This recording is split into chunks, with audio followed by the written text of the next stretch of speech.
What's going on, everybody? Welcome into the Blazers Uprise Postgame show. Sorry, this didn't go live as soon as we usually do. I had to re-download Photoshop to get these graphics for you guys, but we are set to go, set to recap this comfortable victory over the Detroit Pistons. Wins like these have been rare for the Blazers this season. That's how they're currently sitting 11 games above 500, yet have a negative point differential, because it's 21 of their 29 wins so far this season have come in clutch situations, which are very close games. So it's nice. It's very nice to get a comfortable 23-point win. The Blazers clamped up late. They had good moments on both sides of the ball throughout this game, and they basically did what they should have done against a very weak Detroit Pistons team that was coming into this game with a record of 13-34. So the Blazers actually took care of business. Yeah, they were 13-33. Now they're 13-34.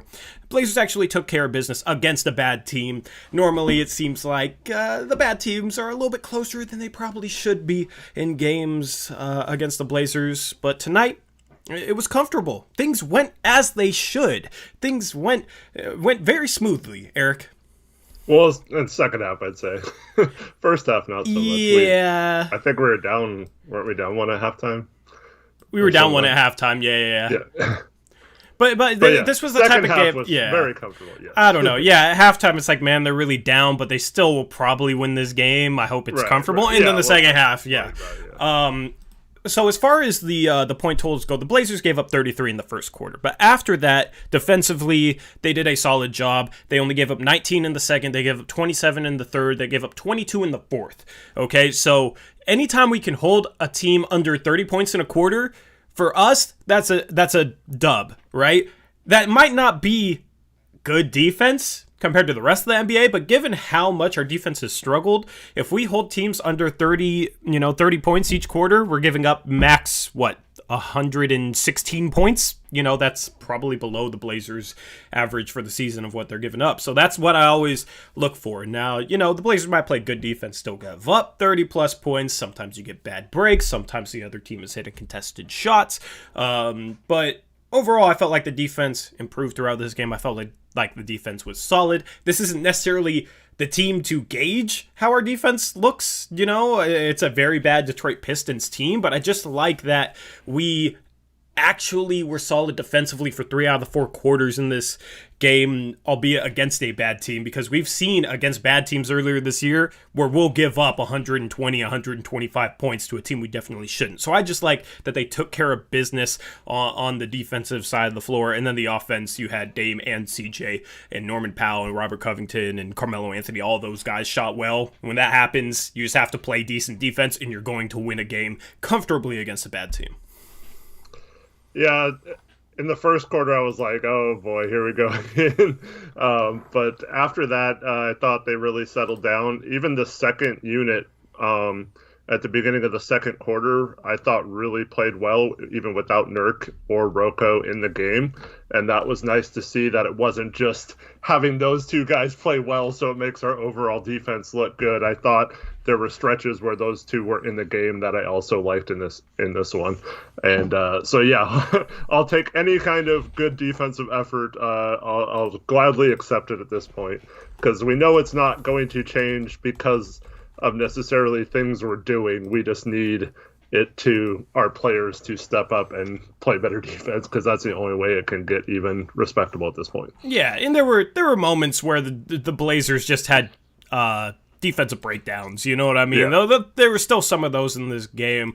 Overall, I thought the effort was better than usual. I thought having Nurkic back definitely helps. I think our issues on the defensive end so far this season have gone far beyond what Nurkic can control, right? Everybody's talking about, once Nurkic gets back, we should be an average defense. You don't go from second worst defense in history to an average NBA defense just by getting Jusuf Nurkic back, right? So there's some other issues that need to be cleaned up along with Nurkic's return. Nurkic's return will help a little bit, but where most of the improvement can come is with effort and with execution, with being in the right spots, with if we're trapping, trapping the ball hard, not fouling, not jumping at pump fakes, defensive rotations, all those little things. are very important and will help us improve more than just getting Nurkic back. And then the other thing is, what we've touched on all year, just running the right schemes and being more flexible defensively and running the right defensive scheme when the situation calls for it. Now, against the Detroit Pistons team, you can pretty much run anything out there, and if you just execute, you're going to be fine. Yeah. So this isn't really a litmus test or anything. Today I was just looking for, okay, are they going to give forth effort? They're 3-0 on the road trip. They're going against a bad Detroit Pistons team. This is the type of game where I wouldn't have been surprised if the Blazers came out flat and it was extremely close and it was potentially a letdown game just because they were already 3-0 on the road trip. And this team's mindset, if we go 500 on the road, it's completely fine no matter who they play. They've basically said that in the past. So I was just hoping that they came out with intensity on the defensive end and given forth effort on that end, and I thought they did so pretty consistently throughout the game. Even in the first quarter, they had some executional mistakes, but the effort was there. And then once the executional mistakes got cleaned up, it resulted in the Pistons only scoring, let me do some quick math here, they only scored 68 points over the final 3 quarters. That's pretty good for a Blazers defense that's second to last in the NBA in terms of defense. I did notice after halftime, I felt like the intensity level did pick up a little bit compared to the first half. And that's something I was actually thinking, man, where was this intensity right off the bat at the beginning of the games? And that's just something that they're going to have to do if they want to be a top 10 defense the rest of the way or whatever they think they want to be. They have to be intense right off the bat, I think, in every game if they want to do that. Yeah, see, I don't know. When teams make executional mistakes, sometimes it can seem like, it's poor effort. Why is there a guy shooting a wide open layup right now? But there was a play where, 2 guys went with one and left another guy open. There was another one where Nurkic showed at the free throw line, and I think Covington went under the screen and Plumlee just rolled right to the hoop, and there was no ball pressure, and Nurkic wasn't close enough to stop the pass, wasn't far enough away to deal with the rolling Plumlee, and Plumlee got an open layup. I think that made the score 46-43, and then Stotts called a timeout. There was just possessions where it didn't really seem like effort to me. It just seemed like the execution and being on the same page wasn't there. That I don't know. It's kind of hard to tell. I feel like sometimes what might seem like an effort mistake is just guys getting mixed up and not knowing where to be or just not being in the right spot. So I don't know. How do you agree with that in the first half, or do you think it was the effort wasn't as good as it was in the second half? Normally, I'd agree with that. Especially, these are NBA players, so they're still going to hit a 3 sometimes, even if you play great D. So it's not necessarily, we talk about that all the time, how it's not result-based. I just felt like at the beginning of the third quarter, all 5 guys seemed super locked in, and they were all flying around. I just thought it was a little more locked in than it was earlier in the game, and I think that really contributed to the greatness of the second half tonight. Yeah. I don't know. I'd have to go back and really rewatch it. I paid more attention to this game than any game in the past couple of weeks. We've had games going on while March Madness is going on and all of that. So I felt like I could actually kind of focus on this game a little bit more. Some games I'm just going to watch this more casually than usual, but this game I was pretty into just watching it. I think having 2 days off helped. I think having my Gonzaga Bulldogs go to the Final Four, feeling good about basketball at the moment, yeah, man, I really wish Oregon State won. They came, man. They gave up a good comeback. Great run, though. Great run from them. Can't be disappointed in that. Yeah, so I was just, I did focus on this game, but it's hard to judge those types of things. You can be focusing on the game, but it's hard to kind of tell because a lot of times you'll have to watch it. It'll be an individual player off the ball making a mistake, and usually you're not focused on them when they make that mistake. So it's definitely a hard thing to break down right after the game. Let me thank a couple donos. Shout out Apple's $3 Australian donut. What's your currency called, by the way? Because is it Australian dollar? I don't know. If you could let me know, I would. I'm trying to brush up on my currency knowledge. But shout out to Apples for the $3 Australian dono. He says, what do you think of Norm's defense and Nurk's defense? I'll let Eric answer that. So I just looked it up. It's called the Australian dollar. So, Dub. yeah, All right, cool. Australia. Yep. Correct me if that's wrong, but that's what Google told me. Simple. I like it. I thought Powell's defense was good. Didn't really. He actually had some steals tonight. You didn't really notice anything bad with Powell on defense, and that's, I think, a really good thing, especially with this team. Whereas we're always talking about, like you just mentioned, people falling asleep off ball or two people going with the same guy, things like that. Like, so far there hasn't been a lot of examples, and I was told by several people that Norm is not a good off-ball defender, that he's more a better on the ball. But so far I've been pretty impressed with his awareness and just his spacing and not messing up or being the one that's having the breakdown in the defense. Mm-hmm. Yeah, I agree. And when you look at like Roko's help side defense, off ball defense is phenomenal as well, and I think Nurk's is as well. Like those three guys, in terms of off ball defense, pretty elite in my opinion. Now, individually, I think that's where we could run into some trouble, and that's why I would still consider starting Derrick Jones Jr. over a Norman Powell. I think Derrick Jones Jr. is more equipped to deal with some of the bigger small forwards in the NBA, and he's more switchable with Roko. Like Norman Powell against a Kawhi Leonard or a LeBron James, I don't know. I have to see it. If he's going to be our starting three, I have to see it. I don't know. Maybe he can do just as good of a job against those guys as a Derrick Jones Jr., but he's a little bit undersized, right? And Robert Covington is a better off-ball defender than he is on the ball. So that's where we could run into some trouble. But I don't know. We got the backcourt that can't defend, right? I think that's a little bit overblown. I actually think CJ's been solid. He's been pretty average defensively this year. And the advanced stats would back it up. I just think he's making less silly, boneheaded mistakes. And that's a huge thing for him. But if there are mistakes made by our backcourt defending the ball or Norman Powell guarding LeBron drives the lane, we have a Roko, a Nurkic there to help off and help onto, help cover up for defensive breakdowns. If it's our backcourt, you have Norman Powell, who, is good at helping over, good at stunting at the ball. Roko's the same way, and Nurkic, we know what he can do protecting the rim. So the makeup defensively in terms of the guys defending off the ball, the way they're able to kind of help cover for some of the mistakes we might make, has me intrigued with a Powell, Roko, Nurkic trio in the front court.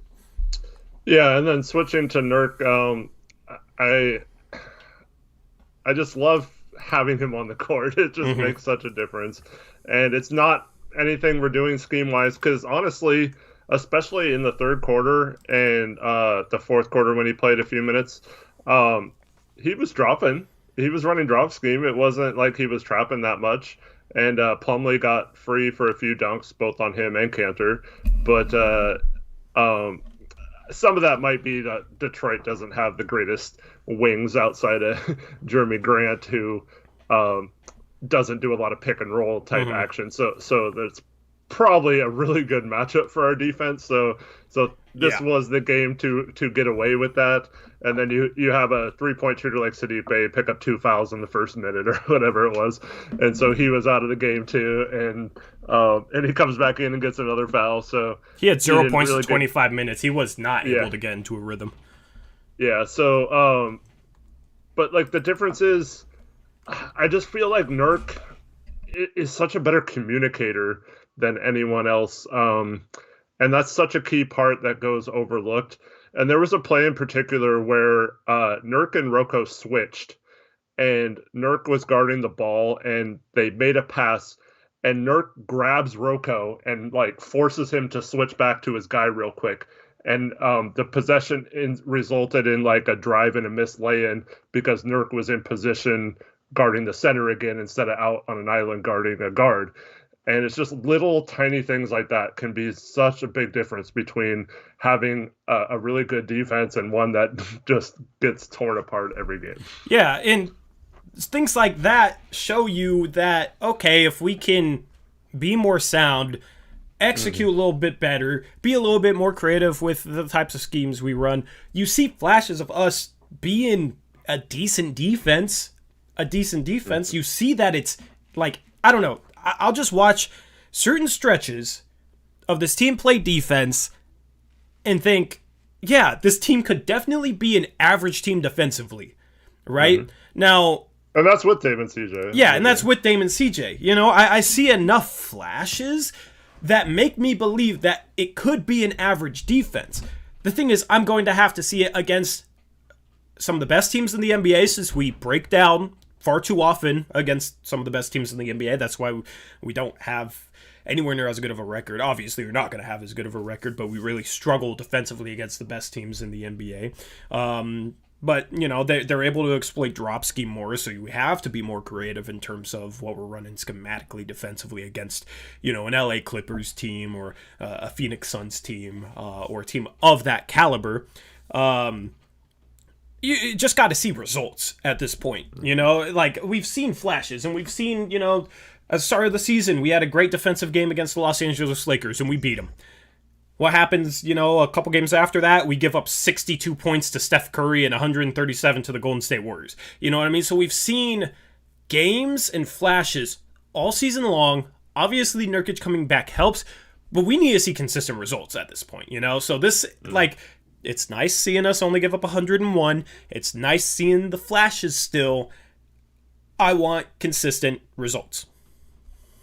Yep. I forget what game it was, but there was a game when before CJ and Nurk were back that we only gave up like 98 points or something, and we're like, okay, here we go, and then like next game it goes back. So you have to do it game in and game out. And then also we saw, you know, stretches where the end of the Kings game where Cantor traps on like 4 straight pick and rolls, and we have 4 straight defensive stops or whatever it was, and win a game on defense on the end. That was without Nurk as well. So like this, I agree with you. It's in there somewhere to play better.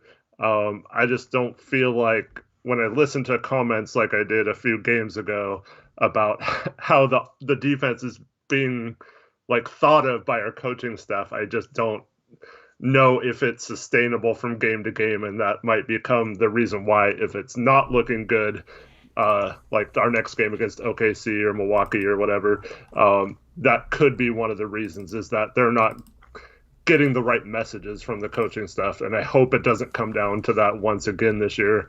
But I wasn't very encouraged by those comments after that game. Yeah, well, that'll show. Yeah, that'll show in the defensive stats the rest of the season.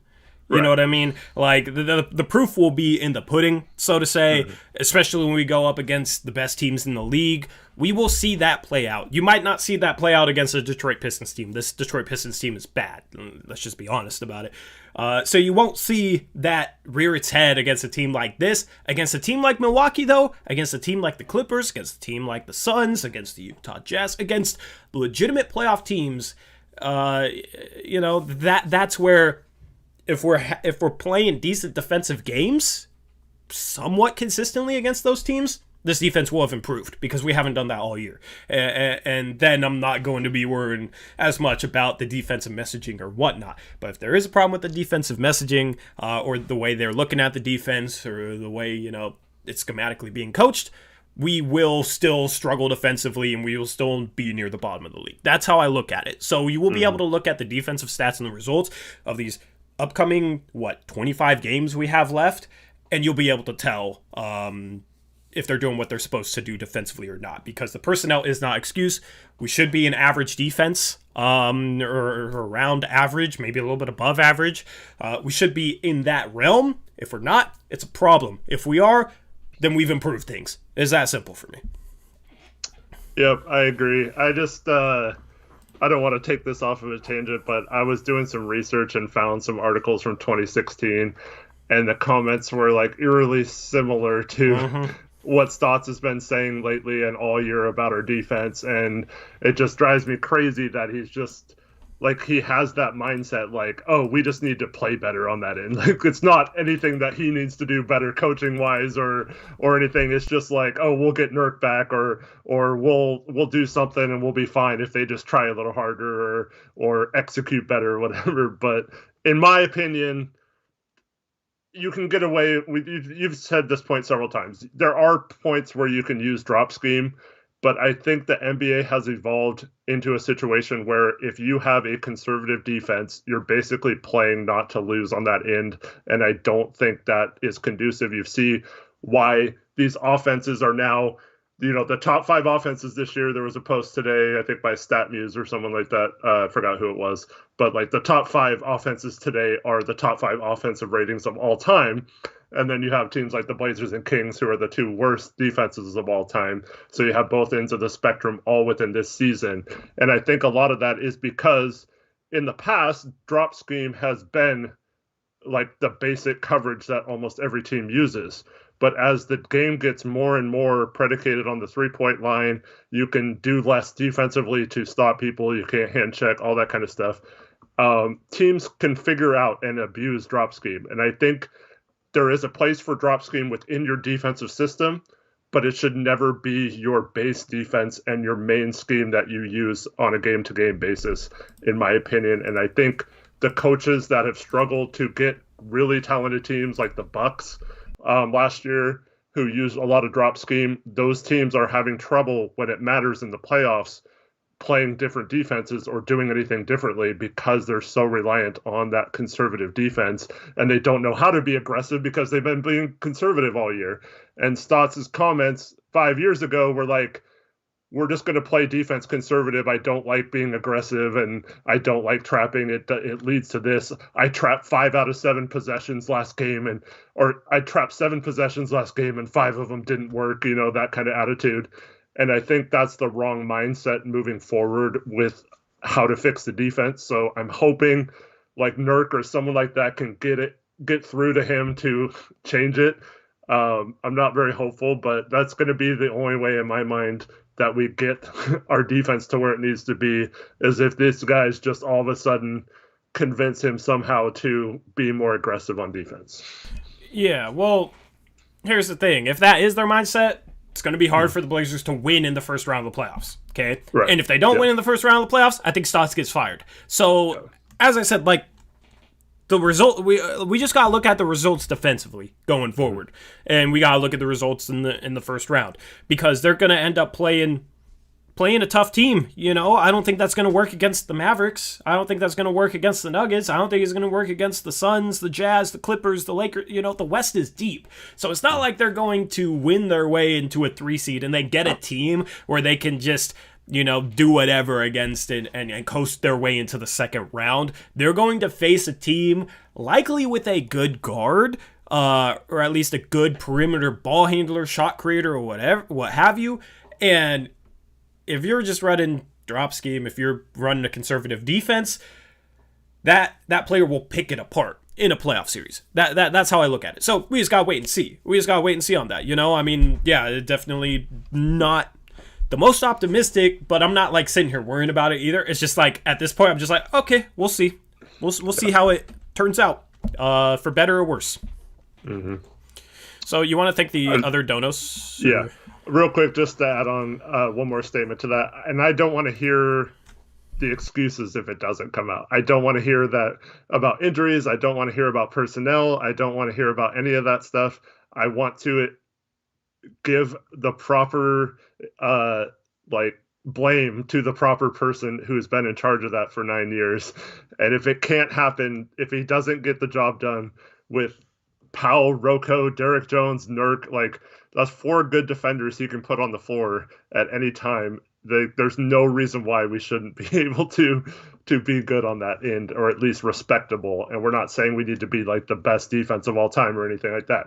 Just be respectable on that end. If he can't accomplish that, I think he's obviously his time here should be over. But yeah, Shaggy Squid with the $2 Australian dono. What's up, Shaggy Squid? He says, somebody teach Stotts off-ball screens, please. And as a Gonzaga fan, man, I watch the way Gonzaga plays offense, and it's just like, if the Blazers played offense more like that, they would be unguardable, probably the best offense in the league, in my opinion. I mean, you got Norman Powell out there shooting 44%. Rocco is literally Steph Curry right now. You got Dame, CJ, you got good passing big and Nurkic, and then you got offensive talent off the bench, too. You got a good lob target in Derrick Jones Jr. You got a guy who, if he just has an open lane, and Anthony could probably put a poster on someone, he just never gets an open lane. Like, just watching Gonzaga, I know it's college basketball, but just watching the way they run things offensively, I just wish Stotts would just take a little bit from that and put it in. Because, like, yes, our offense is ranked 5th in the NBA right now. I think our offense would be number 1. I think our offense would be number 1 if we did that. Yeah, they had a play when I was watching that I was so impressed by, and I think you ended up retweeting someone who posted it. But, like, somehow they got a guy, like, one of their guards coming through the middle of the key and got, came around. It looked like the play was going to be for, like, a post-up or something, and this guard, like, snuck around it and curled and had a lay-in because he rolled around the guy in the post. It was so beautiful, and, like, yeah, it's like, if we do move on from Stotts, I want to find guys who are creative like that. I'd love to see what a team like the Blazers with this good offensive personnel could do with a creative mind like that. I've equated it to like Sean McVay in with the LA Rams. He comes in and has all these new ideas, and he's young and he's energetic and all this stuff. Like, I think that would be the way to go if we get a new coach. Is just someone who comes in and has a bunch of new ideas and creative things and is always trying to come up with the next cool play or whatever. I will say, though, tonight, out of a timeout, we ran a back pick for Norm, and he was wide open and got a lay-in out of it. I was really impressed with that play. That was great. Yeah, just more of that, because we got isolation score. Just be a little bit more creative, man. Like, I don't know, as a coach, it's like I'd want to try and come up with creative stuff. It seems like that would be fun to do, in my opinion. So yeah, just a little bit more creativity. It's just something I've been asking for all season long, and will continue to ask for. Yep. And shout out to JM. How you doing tonight? He had the $5 donation. Says, "Hey guys, just want thank you guys for everything you do with this channel. Appreciate you watching, JM. And then also keeping a close eye on the Jazz and Lakers game tonight. Doesn't look like those games are going to pan out. The Mavericks won. The Jazz are up 2 with 7 seconds left. Ooh, we'll right now. Keep you guys updated on that. Does anybody know who has the ball in that one? Ja Morant just made a free throw, so it looks like the Jazz ball. So they'll probably get fouled and have free throws to go up 4. Hopefully. I mean, honestly, the Jazz, I feel like it's going to be impossible to catch the Jazz. So I'm not really... The Lakers game, though, we could be a half game back at the Lakers if they lose this one. At least that's what I heard. That'd be dope. Yep. And... I'm trying to see if that was the last dono. I don't see any other donos. Alrighty. Anything else you want to touch on team-wise? Anything else you noticed tonight? A play, a scheme, a set? Well, I was going to mention that Norm play. I mean, we can talk about this more when we get to him, but I do think we need to find a way to get him more shots. I think that should be a definite thing. I liked at the end of the game, like that play call, stuff like that. Because honestly, we have to worry about. I want to keep him. I do, and I don't think if he's getting less than 10 shots a game, and even if he's starting and playing big minutes, if he's just like an ancillary piece, I don't think that will be the best way to convince him to stay, unless we win and he somehow just likes being here because of winning. But I think we do need to find a way to get him involved. And honestly, he was wide open a lot tonight, and we just didn't pass him out the ball. But he's just basically standing in the corners a lot. And I thought tonight he took it upon himself. He had a couple steals or rebounds where he just grabbed the ball and went and drew in the defense. And one of them in particular, he he drew like 3 guys and passed out, and then there was another pass, and it resulted in an open 3 because of it. And so if he's just gonna be stuck in the corners, I like him being aggressive at the times he does get the ball. He had a couple of really nice drives tonight. Unfortunately, couldn't finish either one. Missed a dunk. Must be contagious on this team, but but I like the aggression and just take it upon yourself if you're not going to get opportunities. And I also love that he doesn't just settle and shoot the threes. He does drive to the basket occasionally, and I like that attitude versus just always shooting the 3 when you're open, or you have to shoot as many threes as possible, like Stott seems to want to do this year. Yeah, he ended up missing a dunk, but I love the drive getting to the rim like that. That's something that Gary Trent Jr. didn't really provide on that level. But, like, he shot 10 shots today, Eric. Yeah. That's not enough. Okay? No, it's not. That's not enough at all. He played 34 minutes, only shot 10 shots. He should have shot 18. Okay? This dude is a 20-point per game scorer who's more efficient than Dame, more efficient than CJ, more efficient than anybody on our team, much more efficient than Melo, right? And that's not even to knock Melo. That's just Powell is insanely efficient. The dude comes in here shooting 55% from 2, 44% from 3, 86% from the free throw line, and gets there twice as much as Gary Trent Jr. got there, and he's shooting only 10 shots in 34 minutes. This dude makes shots. He makes a phenomenal percentage on the shots that he takes. He doesn't really force bad shots. He takes good threes, or he gets to the rim. He needs more than 10 shots. Flat out, simple. Like, I mean, Melo made shots today, and I was kind of comparing, the amount of shots Melo was getting and the amount of shots Powell was getting, right? But that wasn't to say, oh, Melo shouldn't shoot 13 shots in this game, because he made 6 of them. He was generally efficient. He had 16 points on 13 shots. It wasn't the most efficient night, but overall he was pretty efficient. It wasn't to say that Carmelo necessarily should be getting less shots. It was just to point out that basically a guy like Norman Powell isn't really going to isolate like crazy and hijack the offense, so to say, and just do his own thing and get up a bunch of shots that way, right? A guy like a Dame, a CJ, and a Melo, that's kind of the players they are. They score in isolation. Now, they can also play off the ball and whatnot. I'm not saying that. I'm just saying they have like the mindset where they catch the ball and they'll take somebody one-on-one pretty consistently. And that's how Melo gets 13 shots in 22 minutes, right? But that's, like, I was comparing those two to basically critique the offense a little bit, because you got a guy who is the most efficient player on the team who's averaging 20 points per game before coming in here. And because he's not a one-on-one player, he's only able to get 10 shots in 34 minutes, right? You got to run more stuff for him. Him coming off screens, catching the ball, get him 3-point looks. The dude is a 44% 3-point shooter, okay? You got to run more stuff for him. But the problem is we don't run enough structure offensively. It's very isolation heavy and it's very pick and roll heavy. So therefore, you'll see a guy with his efficiency only shoot 10 shots in 34 minutes, and you'll see a guy like Carmelo, who's a one-on-one player who fits into the isolation heavy offense, shoot 13 shots in 22 minutes. Right? You got to get Norman Powell more shots. You got to run some more stuff for him. I like that, out of timeout play, got him a quality shot inside, but 4 minutes, there's probably sometimes we miss kicking it out to him, but run more stuff for him. Like, just get him going. That was a critique with Gary Trent Jr. Gary Trent Jr., by the way, set a career high tonight. Believe it or not.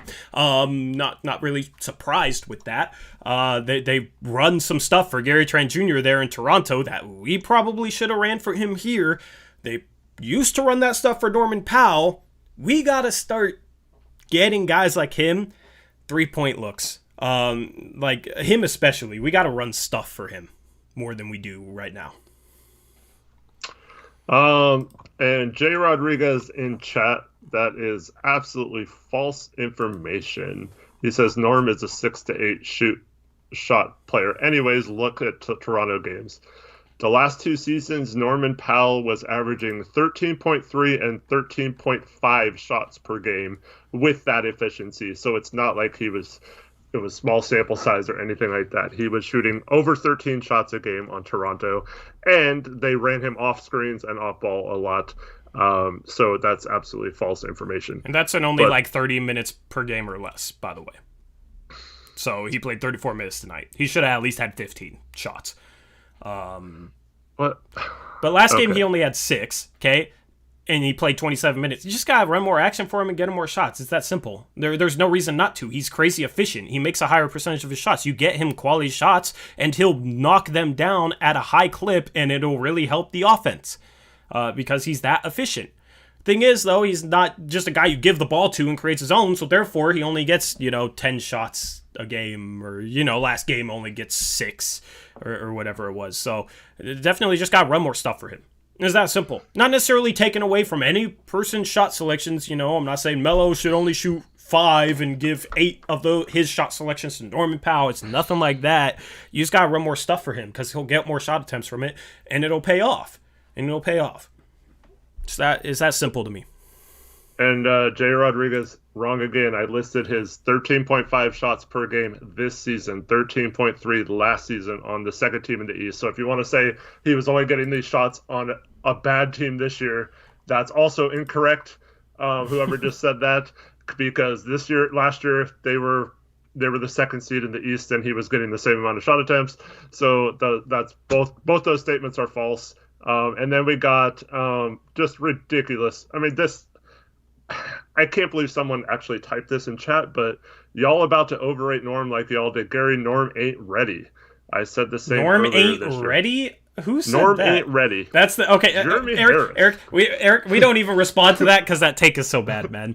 The dude is a 20-point per game scorer who's won a championship as a role player years ago. Now turned into a 20-point per game scorer on insane efficiency. The dude's just the worst take there is, man. That's all I'm gonna say to that. I don't even want to get started on that. Yeah. Like a sixth year in the league, right? It's not like he's a rookie or something. Like, what the heck?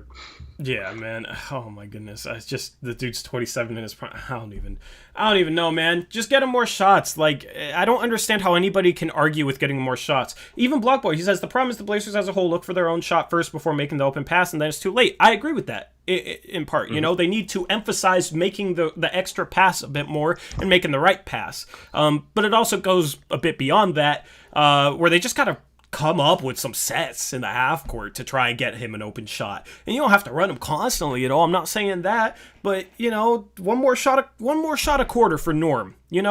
One more set a quarter. Instead of shooting 10 shots, he's shooting 14. The thing is the dude is so efficient that getting him quality shots will make your offense good because he's that efficient.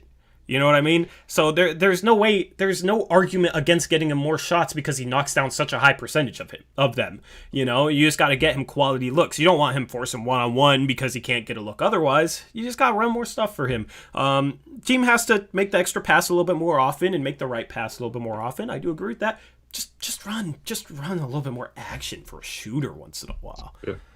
I also really liked it happened with Melo a lot. It might have been a little bit of cherry picking, but we got, once again, some easy baskets by pushing the ball up the court and throwing it ahead to someone that was open, and Melo got some easy baskets that way. I like getting easy baskets in transition like that, and it forces the defense to get back and focus on, oh crap, is someone streaking down the court and Dame's going to pass it up to them, and then that makes it harder to trap Dame because you're not just slowing the ball up and waiting for the defense to come and trap you.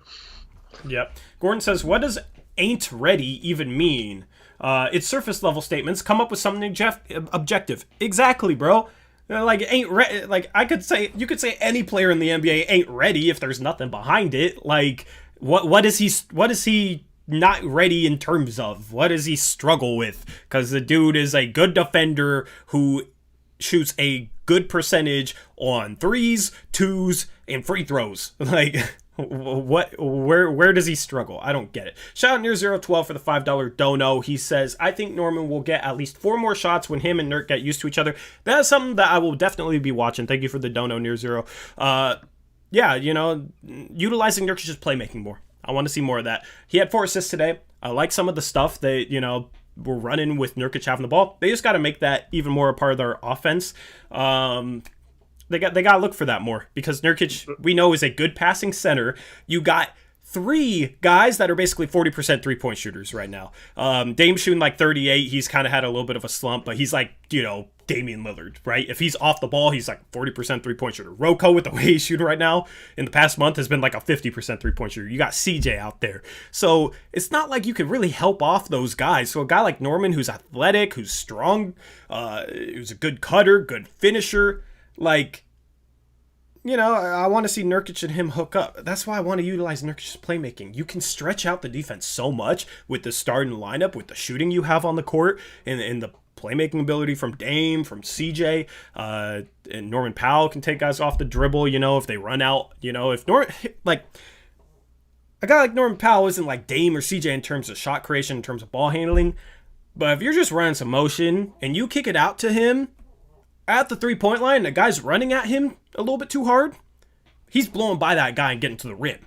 You know what I mean? Like, if he's isolating against that guy, it's probably a bit harder for him, just because he's not like a CJ McCollum or Damian Lillard in that regard as an isolation scorer. So he's probably going to struggle to get to the rim a little bit more. But if the defense is moving, because we're moving the ball, and he's catching the ball in the 3-point arc with a defender that's having to run at him because the defender was just in help side positioning and then the ball got swung, it's either the defender has to stop short and Norman Powell has a pretty open 3, or the defender has to close all the way out and Norman Powell's probably getting to the rim. That's why I want more ball movement. That's what good ball movement provides you. So, it doesn't even necessarily just have to be running more action for him. It can be just moving the ball more, and he'll be able to create off of that. So, anything you want to add to that point? Yeah, like Nurk especially had that great pass to Norm for a lay-in. He had a couple of great ones to Dame. He had a good one to CJ. So exploit that more. It doesn't always have to be a backdoor, but the more you do that and the more threat there is, it's just like the transition thing I was just talking about, the harder it is for the defense to focus on one person or offense. So if you have 5 guys constantly moving, you're setting off-ball picks that aren't just to get them to come up to do a pick and roll or a dribble handoff or whatever. Like, it just makes it so it's so much harder to guard, and everyone's like, well, their offense is really good anyway. But like, you see flashes where they could be literally unstoppable if they just have a little better design, a little better off-ball movement, and a little better passing, in my opinion. Yeah, they could be the best offense in the league. Like 1,000%. Like, the talent they have on the offensive end is insane. It's insane, and it fits. Like, that's the thing where in the past, maybe it didn't fit. Bro, you got 2 good defensive forwards right now. Norman Powell's a little bit undersized, but 2 good defensive forwards that are 40% three-point shooters, and Norman Powell can attack off the dribble. I mean, that's far better than, when we had Aminu and Harkless, right? Like, the upgrades from going Aminu and Harkless, which 2 guys I thought were underrated, right? I was a little bit higher on those guys than other fans were. Fans love to hate on them. Going from those 2 to Robert Covington and Norman Powell, like, O'Shea doesn't get enough credit for that. Let's just be honest. I mean, my goodness. But like, the offensive upgrade there is insane. Is absolutely insane. And then you got Nurkic with his passing ability. Like, this could be the best offense in the league. And there was that one play where I think it was Norm drove, kicked to the corner, I forgot who it was, passed out to CJ, who passes to Dame, who pump fakes and then gets a wide open 3 without having to like break down 2 guys and run a pick and roll and stuff like that. If you get Dame clean looks like that without having him to exert a lot of effort on offense, then you see tonight he was much better defensively when he doesn't have to use all that or beat our entire offense or have to break down a defense. And I love to see that tonight. The ball movement was really good. The only time it wasn't was in the second half of the first quarter when we started making some substitutions and it got very ISO heavy, and we struggled to score for a stretch until Dame came back in, and then we started passing again. But yeah, we can switch to a lot of people are asking about the rotations tonight being a little different. Not necessarily in the second half, but the first half, they did They subbed Dame out with 6 minutes left in the first, and then they subbed him back in for CJ with 3 minutes left in the first, if I recall correctly. Yeah. I thought that was interesting. They kind of did a stagger like that in the past, but normally was CJ coming out at the 6 minute mark left in the first quarter and then subbing back in with 3 minutes left and like running the offense with the bench unit. This time it was Dame. In the past couple of years, they've done it where like Dame will play the whole first quarter and CJ will get subbed out with 6 minutes left in the first quarter, and then CJ will get subbed back in at the start of the second quarter and the Dame will get his 6 minutes of rest. Whereas before they kind of split it up where like one guy would get 6 minutes of rest starting with 3 minutes left in the first and coming back in with 9 minutes left in the second, and then the other guard would get subbed out, would get 3 minutes of rest from the 6 minute mark to the 3 minute mark left in the first, and then they get another 3 minutes of rest from the 9 minute mark in the second to the 6 minute mark in the second. Hopefully I painted that picture. That might be hard to kind of comprehend, but they kind of one guard would basically play 9 minutes, rest 3, play 6 minutes when the other guard comes out, then rest 3 when the other guard comes back in, and then play the final 6 minutes of the half with the other guard. That's what they used to do, and that's what they did tonight with Dame being the guard that got that 3 minutes of rest, then got subbed back in near the end of the first, and then got subbed out in the second.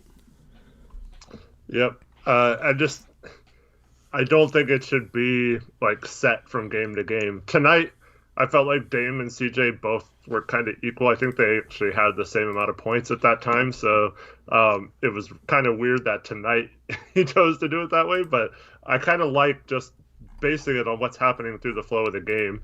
I also thought it was interesting that Simons was in that first rotation there. But then Powell didn't come back at the at the beginning of the second quarter. It was a few minutes into the second quarter before he came back. You're going to have to figure out a way to stagger it a little better or switch it up a little bit with Powell in the starting lineup, also being the backup shooting guard. Obviously, Simons is probably going to get a chance to be that backup shooting guard as well.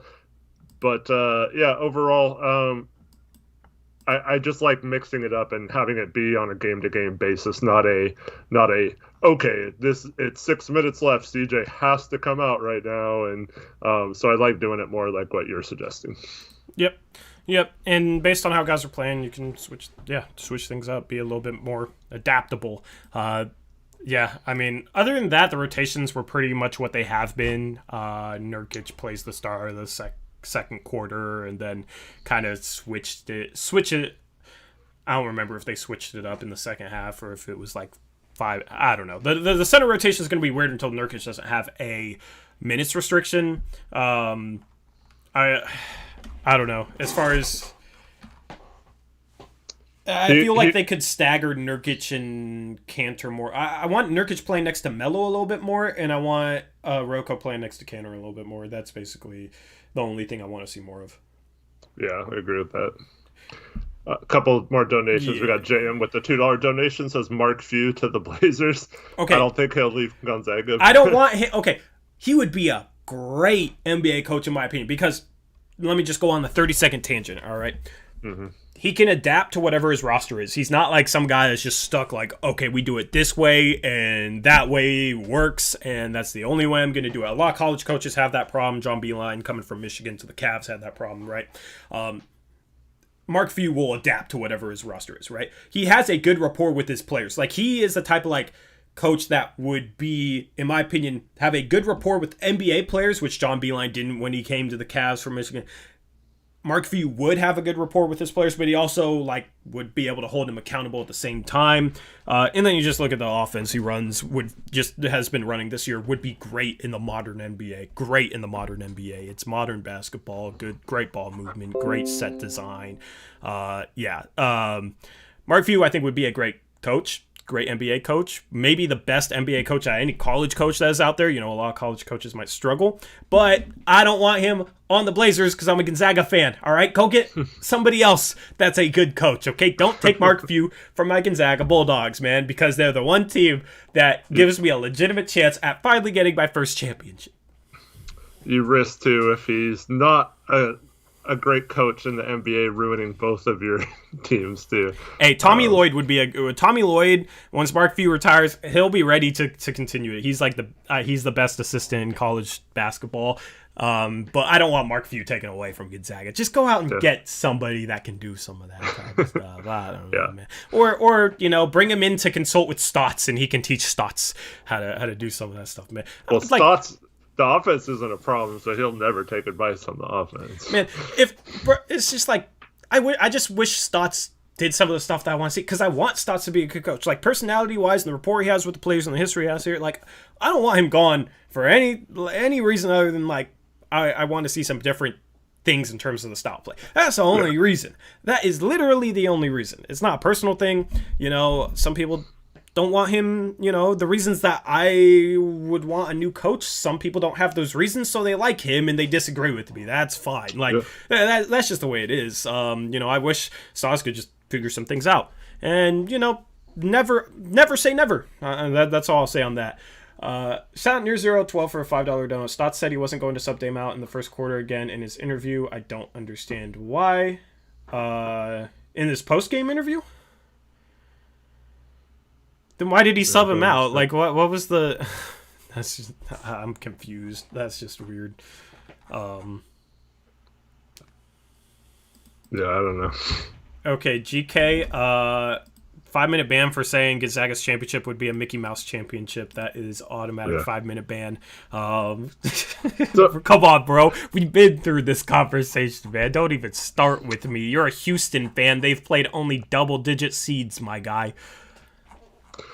I hate to keep equating it to football, but you hear all the time about Belichick bringing in a guy like Chip Kelly when he's at his peak at Oregon, and trying to learn some stuff from him, This is like one of the greatest coaches of all time, if not the greatest coach in the NFL, and he's constantly bringing in other minds, trying to figure out how to get better and how to do things.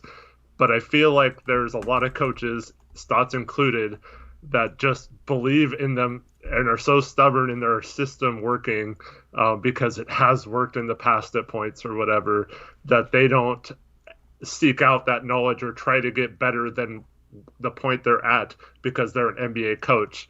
And I wish they would learn a few more things or take a few more things. I know he did the Boylan thing. I guess you can count that, but that was defensive related. I guarantee that Stotts would be completely against bringing in anyone that had a very strong opinion about changing the offense or doing anything differently on offense. Yep. Shout out Dro, $2 dono. He says, why in the world did Dame play almost 40 minutes? He played 36 minutes tonight. Didn't he? Let me go back to that. Yeah, he played 36 minutes tonight, which is a good number. 36 or lower is generally what I want. So 30, I mean, maybe, we were blowing him out there late, but it's not like we were blowing him out like with 6 minutes left. We kind of got to a 23-point lead there at the very end. So I don't know, like minutes-wise, I was fine with it tonight. Yeah, that's always the problem with if Stotts goes back to the 12 quarters, because that's 12-minute quarters in the first and third. That's 24 minutes guaranteed, and then that only leaves 6 in the other 2 quarters, or he's playing 36 plus minutes, right? So I kind of want to flip that and do I'd rather do what he did tonight and have Dame play, at least in the second half, more of the fourth quarter and less of the third quarter.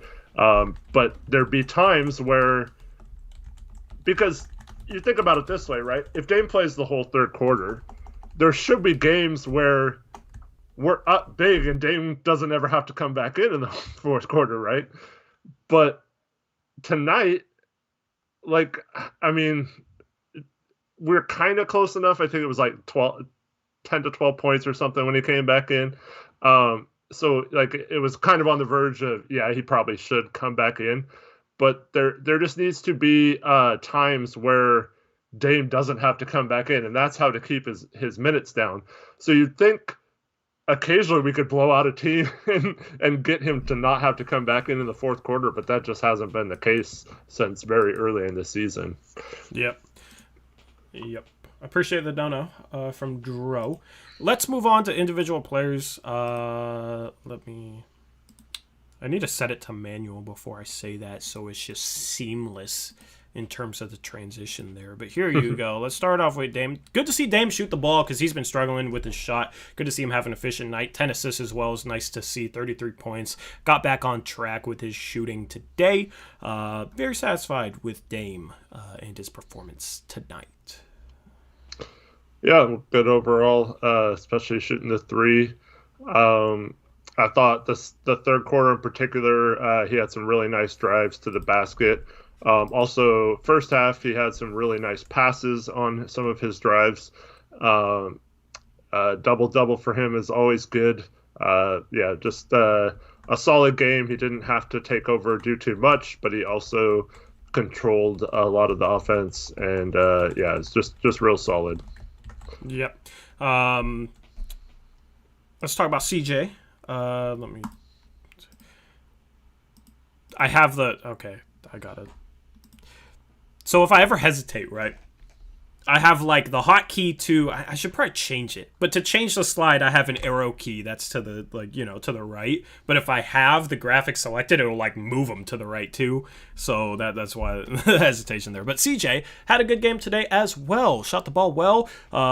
50% from the field, 50% from the three-point line. He made all 4 of his free throws. It's always nice to see him get, 4 free throw attempts or more because that's above his average. 6 assists as well. He had 2 blocks. I had to put the blocks in there. As I said in the last post-game stream, one of the best shot-blocking guards there is, undersized shooting guard. Can't win with an undersized backcourt, Dame isn't undersized for a point guard. He's pretty average size. And CJ is a little undersized for a shooting guard, yet he's apparently really good at blocking shots for a shooting guard. So, I don't know, man.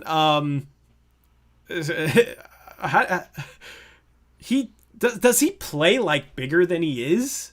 You know what I mean? Like, the whole thing is he's undersized, yet the last 2 games he has 5 blocks. Yeah, I think a lot of it is just, like, other teams perceive him as such a weak defender that they attack him and maybe think they can get off shots that they shouldn't shoot. But yeah, like Near012 says, did you see the Mutombo finger wave after one of them? Bro, give CJ more credit than that, man. I mean, it's not.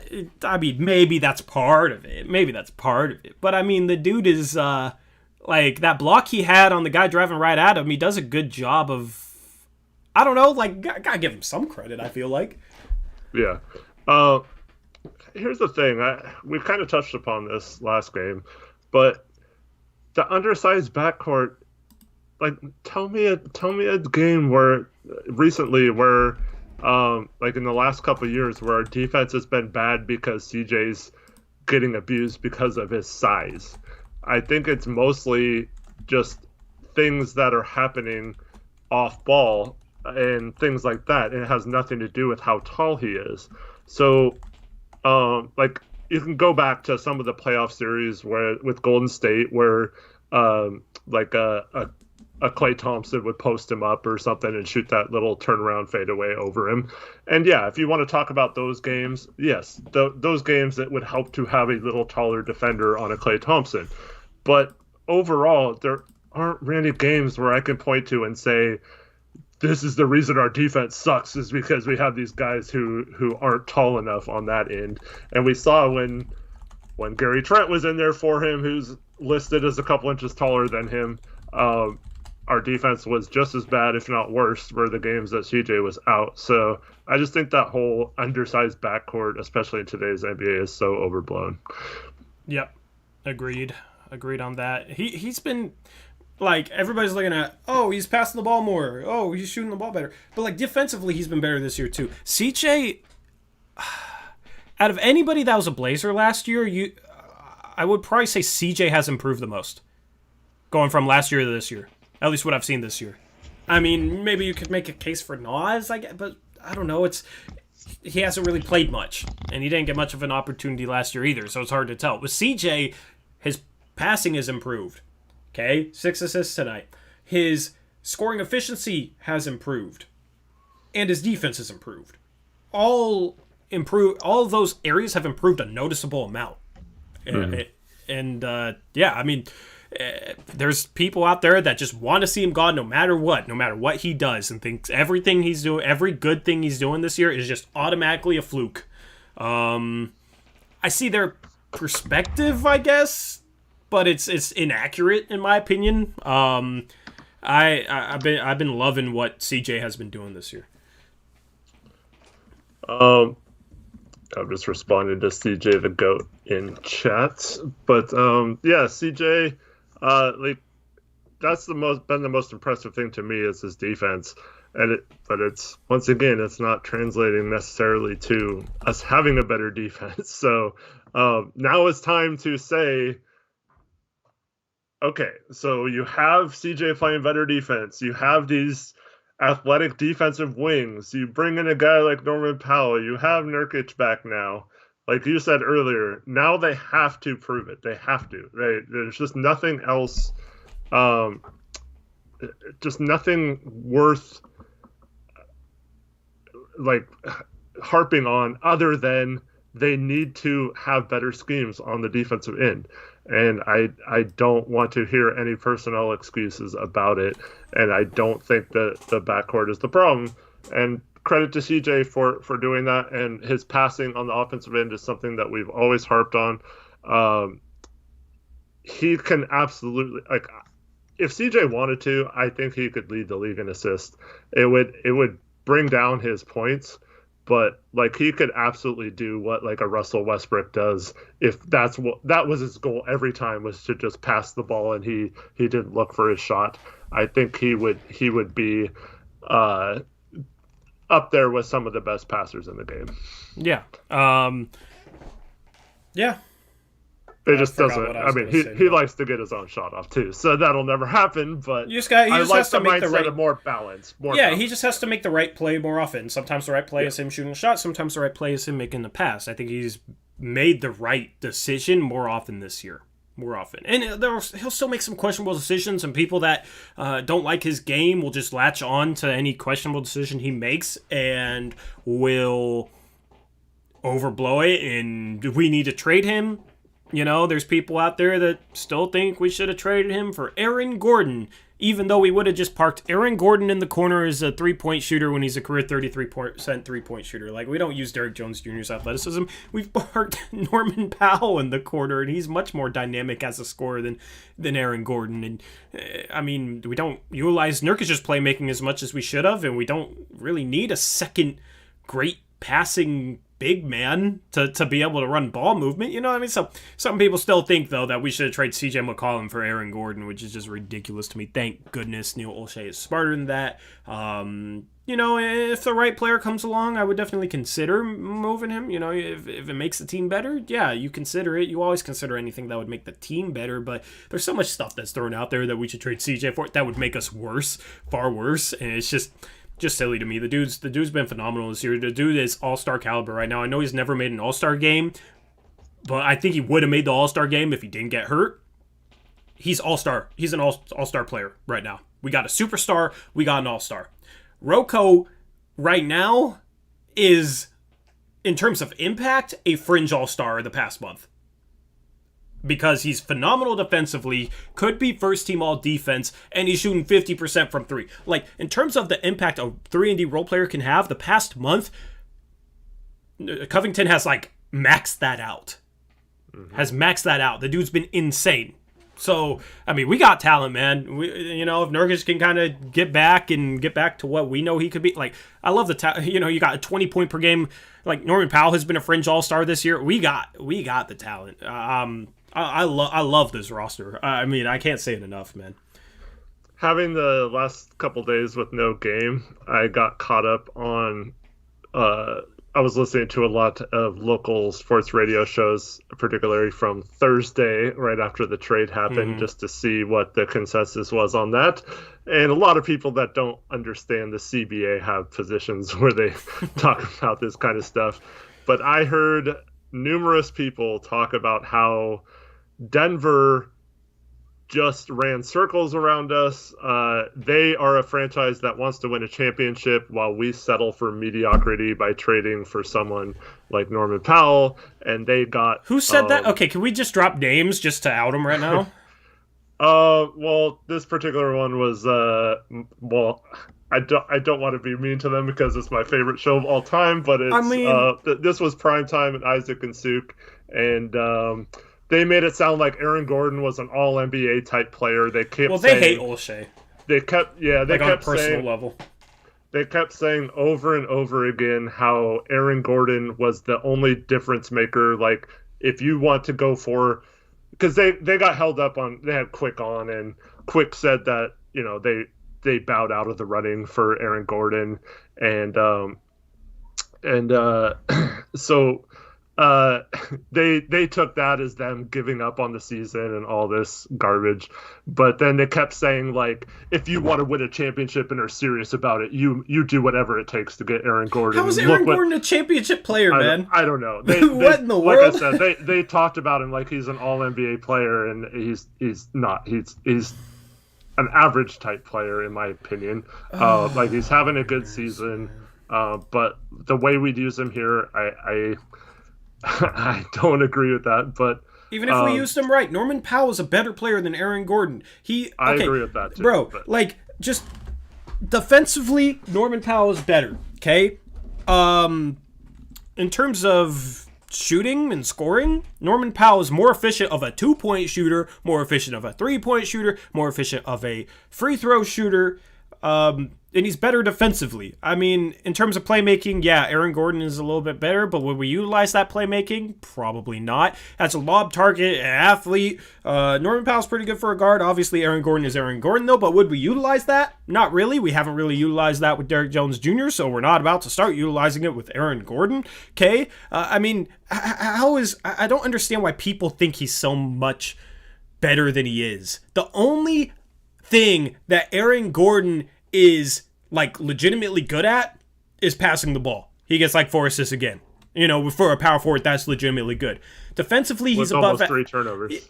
Yeah, good point. Defensively, he's above average, but not legitimately good. As a scorer, he's not legitimately good. Sure, he's shooting 36%, 37% from 3. Maybe it's 40. I don't know what it is. He hasn't played much this year, so it's going to bounce back wildly. But he's been a 33% 3-point shooter consistently throughout his career. All right, so he's not legitimately a good shooter. He shoots under 50% inside the arc, so he's not good at scoring 2-pointers either. He's not a good free throw shooter. He's not a good rebounder for his position. The only thing he's legitimately good at is passing the ball. He gets 4 assists per game. Otherwise, he's not legitimately good at anything else. But people act like, oh, if you want to win a championship, you go out and trade for Aaron Gordon. Because he's really helped Orlando accomplish things in his career, right? Orlando isn't a great roster, but it's like, how is he a championship player? I don't understand the love affair that the media has with Aaron Gordon. It's crazy to me. And then, so them and plenty of other people said this too, so I don't want to just focus on them, because all the people who are in love with Gordon had the same stance, basically, and are minimizing the Powell pickup and praising Denver for wanting to win a championship. And the thing is, they say, like, oh, well, they traded Gary Harris. Trent wasn't as valuable as Gary Harris, but they don't realize that the contracts don't match, and you have to match trade contracts. Derrick Jones Jr. and we did trade Rodney Hood, but we would have had to trade Derrick Jones Jr. and a pick. So Quick told them that Olshey did reiterate that they will not go in the tax this year. They had an order to not go into the tax. And that was not because they're cheap. It's not because they don't want to pay money to win. It's because this was straight out of Quick's mouth, that they are going to go into the tax next year and don't want to have to pay extra tax by paying the repeater tax next year. So very sound, logical decision. Yes, and that is absolutely the right decision in my mind to do. So this year you do that. Next year, after we sign a buyout guy, I'm planning on another video, like breaking down our offseason and stuff like that. But like basically, we can run it back with this roster if we wanted to, with maybe a few fringe exceptions or whatever. We don't have any draft picks, so like that might be the way to go, and then add someone with the mid-level exception or whatever. So we can go as deep into the tax, and if they're willing to spend money, we wouldn't be hard capped in that situation either. So we can go pretty deep into the tax as far over as we want to be to re-sign all our own guys. So like there are clear advantages of being smart that way. It's not because this is a cheap franchise or they just are happy with mediocrity or whatever. It's not what's happening here. So I think it was absolutely the right move to trade for Powell instead of Gordon if that was our option, considering in the Blazers' position to stay out of the tax, they would have had to include Derrick Jones Jr., in addition to the two players they already traded out. And we don't know how Orlando valued Trent versus Hampton. I guess they were really high on him or whatever. I think that'd be kind of dumb if they valued Hampton over Trent, but let's just say they valued him equally for the sake of the discussion. So then we would have had to call Houston and figured out a way to unprotect or limit the protections of those picks in future years to make it unprotected at some point, just to be able to trade a first. So we risk that pick turning into like a lottery pick or something down the road and losing that pick as well. Or if we made it unprotected this year, we miss like falling into the play-in games and then not making the playoffs or whatever. And in a really good draft, these next two drafts should be really good. And then on top of that, you would lose a future first to Orlando because you have to still trade another first on top of Derrick Jones, Hood, and Trent just to get Aaron Gordon. And that was basically the only way we could have done it to stay out of the tax. It wasn't a question of, oh, he didn't want to give up Zach Collins for Aaron Gordon, because it didn't work that way. So I just think that would have been a massive overpay, and I think they made a smart, prudent move to get better this year. I think Powell is better than Aaron Gordon. Maybe not for Denver, but I don't know. I think Powell would have been great next to Murray. I don't know. I kind of think Denver should have gone for him too. But yeah, I just think it was the right move. But just hearing some of these shows talking about Aaron Gordon like he's an All-NBA player when he's never even come close to being All-NBA or even All-Star it drove me crazy that he's that highly thought of by all these people. And it's obvious that they have some influence from some of the big Twitter pages that are in so much love with Aaron Gordon as a player for no reason. I don't get it at all, other than he's flashy and people get fooled by that kind of stuff. But yeah, I mean, there's somebody on Twitter complained to me, oh, O'Shea just always makes small moves. It's like, since when is trading for a guy who's averaging 20 points per game and only 30 minutes per game, by the way? If he was playing 36 minutes, that'd be 23, 24 points per game, plays good defense, and is efficient from all three levels. How is that a little move? Like, that is, like, the only thing that competes as a trade deadline pickup over the last, I don't know, 15 years at least, is Gerald Wallace. Because, like, we went out and got Afflalo. Norman Powell's better than Afflalo was, right? Afflalo was averaging, like, a cool 18 points per game. Norman Powell's averaging 20 points per game and more efficient than Afflalo was. Like, how in the world is that a little move? I don't know, man. People just have it out for O'Shea, and people overrate Aaron Gordon. And you combine those two things, and this is the type of coverage you get. So it becomes a thing like, oh, O'Shea will never break up the backcourt, and the people who believe that that's the reason why we'll never win are the people, and most of those guys, let's be honest, are also very,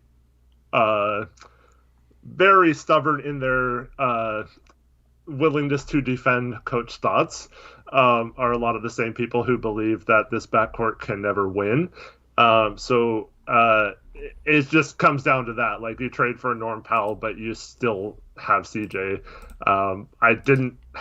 There was no one that was traded that I would have traded CJ for anyway. But I mean, maybe down the line this makes CJ expendable if you re-sign Powell and something happens. But other than that, like, I just don't see a pan right now to trade CJ where we get better, and I don't understand just criticizing O'Shea because he wants to keep CJ when I believe that's the right decision right now. Yeah. Shout out Newzero 12-5. If Aaron Gordon was so good, why didn't he lead the Magic to deep playoffs run? In the Eastern Conference, CJ helped us get to the Western Conference Finals. Aaron Gordon couldn't lead the Magic anywhere in the East, and we made the Western Conference Finals of the West on the back of CJ in that second round. I mean, yeah, it's that's. Let me just say this too. So Shaggy Squid says AG's defense is underrated. Generally, a lot of people see AG being a better player in a better role. Less scoring, more D, and playmaking. Here's the thing. Aaron Gordon is a good defender because he's crazy athletic. He's one of the most athletic players in the league.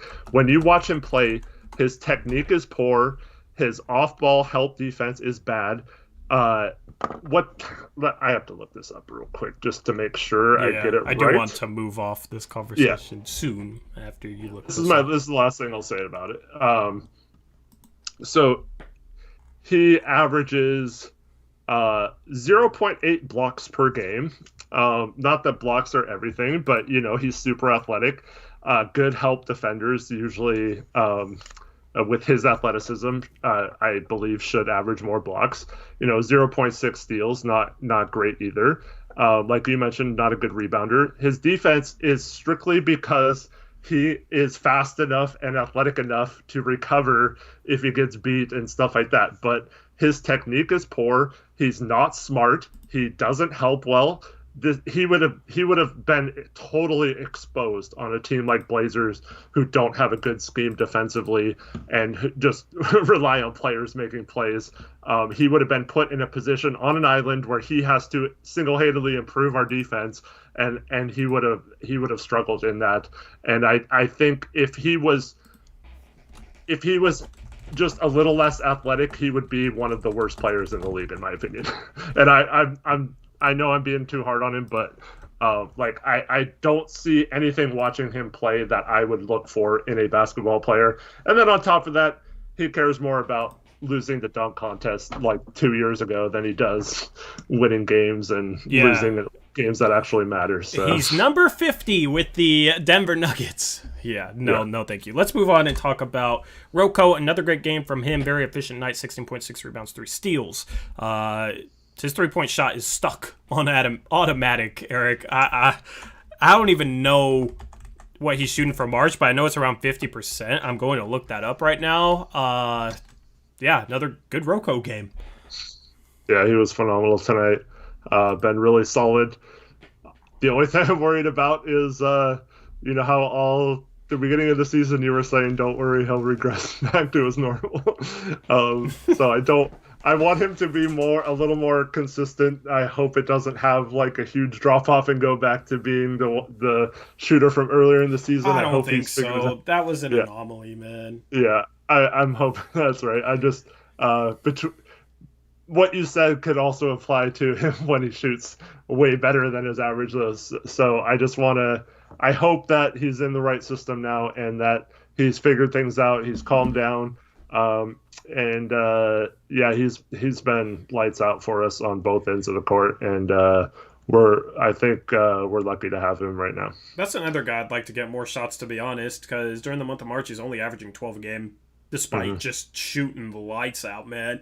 I mean, get him more open, catch and shoot threes, please. Like, isn't that weird to say, right? It was like, oh, teams just leave Aminu open all the time, man, and he shoots 43% of the Pelican series, but no, we still lost because teams just don't respect him enough. And now it's just like, can we please get our starting power forward more threes? Because for the month of March, he shot, I just did the calculation on this, 50.5% from three. He made more threes than he missed in the month of March, bro. That's insane. But he shot, okay, let's just look back at December. During December, he shot 18.8% from three, right? And that was only 4 games, but that was further off his career average than this 50% is. Shot 30% in January, but it looked like he was doing like his form. It looked like there was like a little hitch, and I don't really know exactly what it was, but that hitch isn't there anymore. Like his release is a bit smoother than it was in January. Obviously, he's probably not going to shoot 50% from three in the month of April, but 40% from three is great too. If he regresses 10% but still shoots 40%, that's still phenomenal, bro. Like, that's what we've needed from a starting forward. So, love this pickup. Just, honestly, we could probably try and get him a couple more catch-and-shoot threes. You look at the way he shot the ball tonight. He was 4 for 5 from 3. It'd be nice to get him 8. When he's shooting that well from 3, I would like to get him 8 to 10 attempts if possible. He's not going to create them himself, so you got to run some sort of structure. But when you got a guy like Norman Powell who shoots as well as he does, and a guy like Rocco as well as he does, I know Dame and CJ are great, but if you can get those guys shooting open catch-and-shoot threes, that's great shots. That's great shot selection. And it takes the pressure off Dame and CJ, and they don't have to do as much. And maybe they can save some of that energy for the defensive end. And maybe we're a better defense because of that. I don't know. I would just like to see that more. Yeah, I agree. There is something to maybe keeping his shot attempts down. How many attempts was that in March? The 50.5%? How many attempts total? Yeah. 91. Okay, so pretty good sample size. Because this is a guy who, if you look at his regular season numbers after being traded to Houston last year, I think he shot like 31% from 3 off the top of my head. But then in the playoffs, he was 34 of 68 for 50%. So definitely, you've mentioned this several times. He's a streaky shooter. So, but like streaky on like a month-to-month basis, not a game-to-game basis. You guys remember me saying that early in the season? Like, watch, he'll have a month later in the season where he just shoots the lights out, where he's just completely night and day difference. Well, March it happened. I told you guys. Like, that's the way Rocco's been. So, yeah, he might have a month where he struggles, but I'm just hoping, if he regresses back to 36% on volume, that's still good.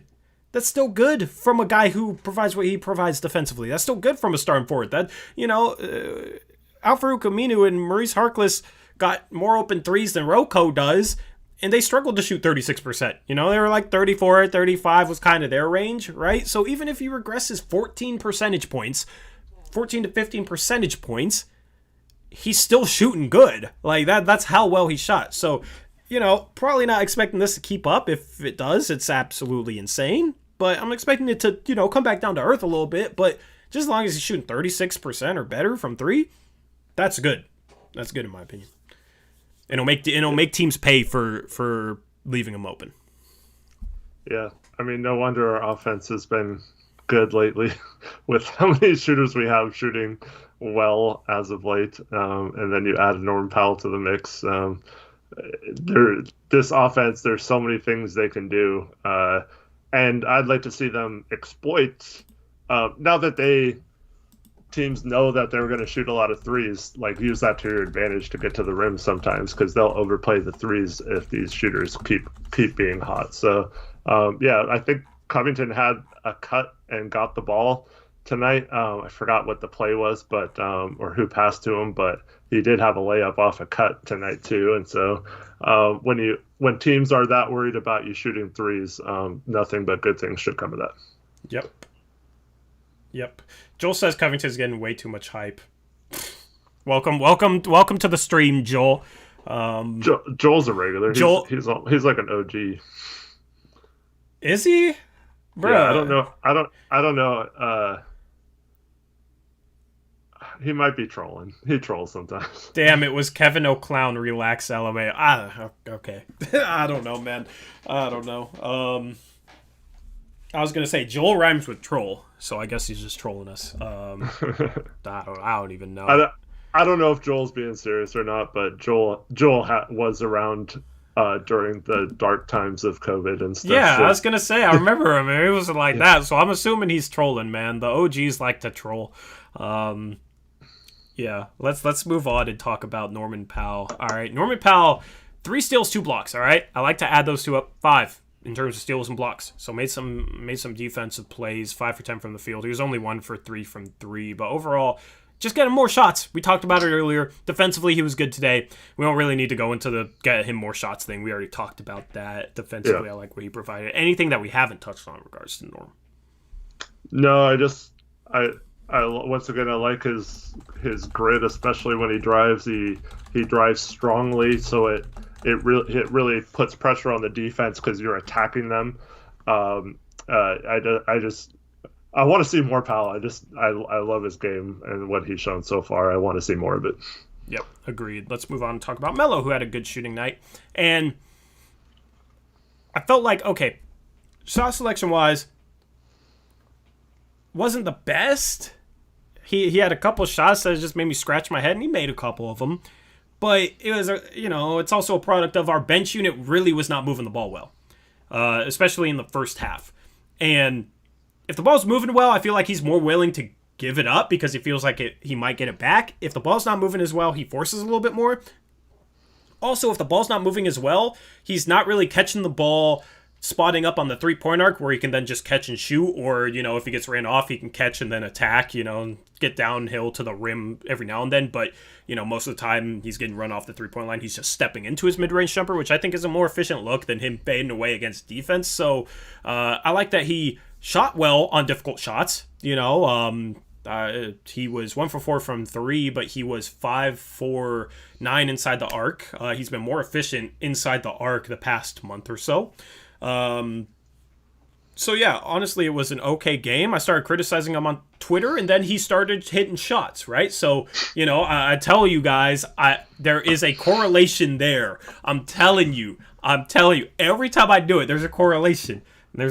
So I gave him a little bit of crap for like catching the ball and fumbling it almost to the defense, then picking back up and then dribbling it and then getting his pocket pick, right? I tweeted that out. Next possession down, makes a shot. So I don't know. I'm just doing my part, the most I can do as a fan of this team to manifest some positive results.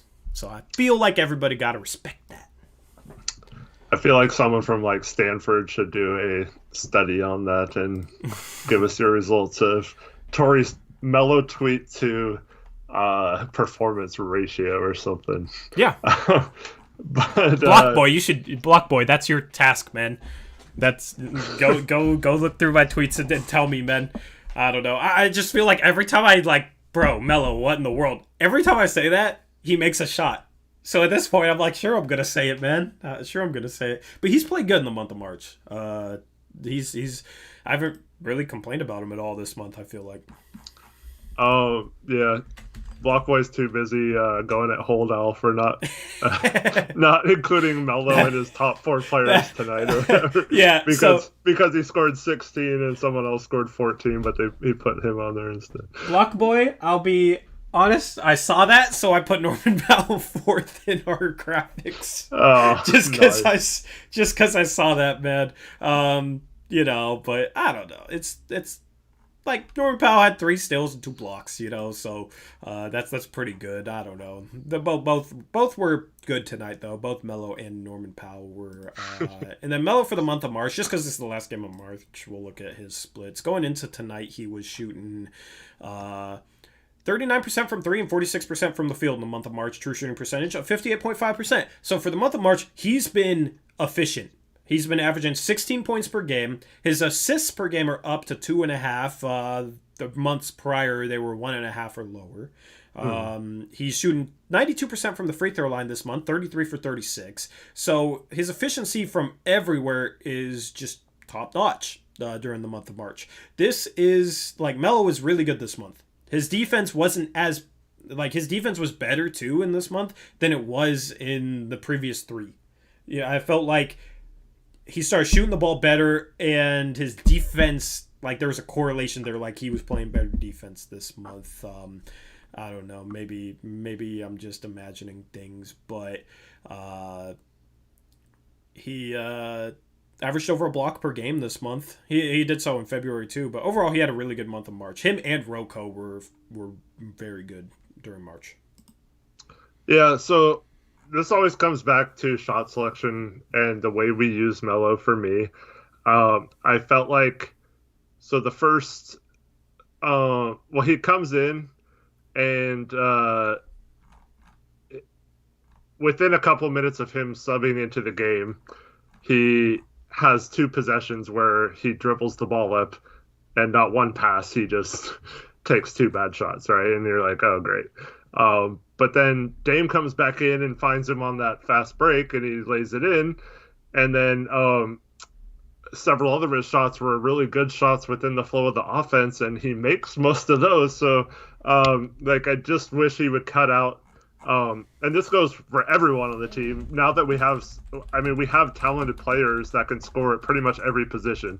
There's no need for anybody to take bad shots, in my opinion. So I just want the overall shot selection to improve. I think that Melo, if he just cuts out like one or two of those bad shots, he took a three at the end of I think it was at the third quarter, where Derek Jones was standing wide open underneath the hoop, and his guy kind of half doubled Melo, half weighted, but Melo could have just thrown it up like he was shooting, but have it be an alley-oop, and Derek Jones would have had an easy dunk. Plays like that, I just wish Melo would not shoot as much, but other than that, yeah, it's honestly, we can't really get much better than we've gotten the last few weeks out of Melo. He's been a positive versus at times maybe some bad games where he was a negative earlier in the season. But just another solid game outside of a couple of bad shots, in my opinion. Yep. Let's move on and talk about Ennis. Quiet Ennis game. I don't know. Played 27 minutes. I never have anything to say about Ennis. I don't know. Do you have anything to say about Ennis, or do you just want to say good job, Ennis, and move on? I mean, he got rebounds. He made Didn't all his miss shots. A shot. Yeah. He had some nice finishes on passes from Dame. He had that one assist was nice. Oh, what do we have? Oh, it's a short roll to Ennis down the middle, and he kicks out to a wide open shooter. What do you know? But no, we should have traded for Aaron Gordon to do that, right? Because we don't have anyone on the team that can make that short roll pass. The thing is, if we trade for Aaron Gordon, that'd be Ennis Kanter making that short roll pass out to Aaron Gordon from three, and then Aaron Gordon missing the three. So, yeah. Instead of Aaron Gordon cutting and dunking, we don't like to do that with our athletes here. But good job, Ennis. Unless is there something else you want to say on this? Yeah, I've addressed this before, but since it's Gordon, I just want to bring this up. He says for being such a good offensive rebounder, he's rubbish on defensive rebounding. And that is because of the drop scheme. I went in depth on this a couple weeks ago. He is always out of position. He's not guarding his guy. So when he's in between his guy and the guy shooting, a lot of the time he is out of position for rebounds, and that's why he struggles on that end. It's not a matter of, oh, he's a good offensive rebounder, but it sucks at rebounding on the other end. It's just that he's not able to attack defensive rebounds the same way he is offensive rebounds, and he's rarely in position to get that because he's so attacked by other teams on offense. Yep. Man, so the Kevin O'Clown, I just realized it was Kevin O'Connor. I just realized that's what Joel was doing, and I think he left, man. Now I feel bad. So apologies to Joel. I tweeted out. Hopefully he sees it, man. No, he's still in here. Is he still in here? You sure? I don't see him commenting, man. Sorry, Joel. Sorry I didn't get your reference, and then I said you had a bad take, bro. I only said he had a bad take. I didn't say anything bad. I welcomed him to the stream too, so it wasn't that bad. My bad on that not clicking for me, bro. He's not on Twitter. Oh well, now he gets some Twitter clout, I guess. When he's not even on Twitter. Yeah. But shout out Joel, man. Joel's a regular. Let's move on and talk about Jusuf. I'm going to put the minutes there until he's not on a minutes restriction. 21 minutes, 6.6 rebounds, 4 assists, a steal, 2 for 4 from the field. Didn't really score, didn't really shoot much, but had some very nice passes in this one.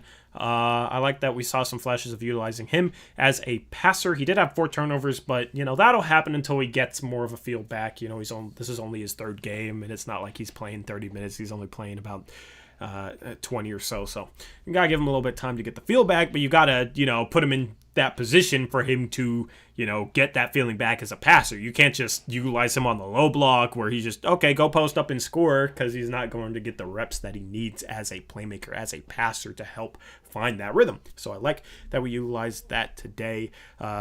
He was solid defensively, but was pretty good defensively. Overall, just solid impact without scoring much. I think of him as a presence. he's a presence. You have to factor in where he is on offense. You have to factor in where he is on defense. And there's not a lot of players on this team. I mean, there's some players where it's kind of that way, but he's just a force to be reckoned with on both ends, especially when he's locked in. And I feel like he's come back locked in. It's not necessarily translating to stats yet, but I'm not as worried about that as I am just seeing how he looks on the court. And I thought he looked great for the second straight game. And I'm really encouraged by what he will do to this team moving forward. Yep. I just enjoy seeing him back out there, to be honest, too. Fun guy to have out there on the court. Derrick Jones Jr. is the last guy we got. Quiet game. Had a couple of blocks, but not really much to write home about. Yeah, I missed a ton of tip-ins. Yeah. Felt like if he could have He got fouled on one of them. The last one he missed, he got fouled on that, man, but didn't get the call. I feel like if he could have just finished a couple of those, it would have been a much bigger game for him. And his only 3 points were because he played with the garbage crew at the end of the game and hit a three. But I thought he had an impact on the defensive end. He was in not a lot of minutes, but he was an important part of holding them to 101 points. And but other than that, didn't do a whole lot in this game. Yep. Run a lob play for him, please, or something. Something. So that's what I want to see. That wraps up the players from tonight. Let's go around the NBA real quick, and we'll take a peek at the standings, and then we'll wrap up this stream. The Blazers win 124-101. Blazers are now 11 games above 500 at 29-18. Pistons fall to 13-34. Jeremy Grant for the Pistons had 30 in this one. He was solid. You had Hamidou Diallo was 7 for 8, 2 for 3 from 3. He had 19 points, 7 rebounds, 3 assists. They just traded for him at the trade deadline. Corey Joseph always seems to do well against us. He was 5 for 10, had 11 points. Mason Plumlee had 18 points on 8 for 11 shooting. He was also solid. There is the ESPN autoplay. Hopefully it made you jump out of your seats because it just scared me a little bit. Let's move on and look at, we got couple games going on right now. I'll get to them last. The Heat beat the Pacers 92-87. Former D3 star Duncan Robinson had 20 points, 8 rebounds, 4 assists. Miles Turner had 15 points, 6 rebounds, 3 blocks. The Mavericks beat the Celtics. Bro, we can't get any help from an Eastern Conference team whatsoever.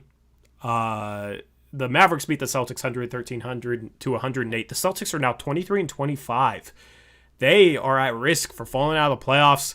Very scary times for the Boston Celtics. Their roster seems a lot better than the way it's performing right now. They've lost a ton of close games. They cannot get clutch wins. I don't think Kyle's in here, but we had a debate about if Jason Tatum was clutch or not. And the Celtics are one of the least clutch teams in the league. I think after this loss, they're 11-20 in clutch games. So they're losing a lot of close games. They're now 23-25. The Mavericks moved to 25-21. Luka had 36 points, 8 rebounds, 5 assists.